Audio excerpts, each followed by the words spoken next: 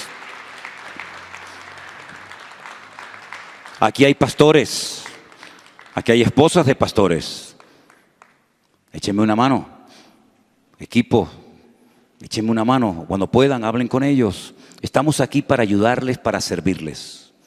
Esto no cuesta dinero. Si alguien le pide dinero, no le dé. No le dé. Es falso, no es cristiano. Usted solamente tiene que honrar y amar al Señor. ¿Tienen Biblia? ¿Tienen Biblia? ¿Sí? Vamos a hacer un pacto. Bueno, no me gusta esa palabra. Vamos a tomar una decisión. ¿Se comprometen conmigo a leerla todos los días? ¿Sí? ¿Quién no tiene Biblia de aquí del grupo este? ¿Usted no tiene Biblia? Hay que conseguir urgente Biblia. Tenga, le regalo la mía. Ahí la tiene. Ahí la tiene.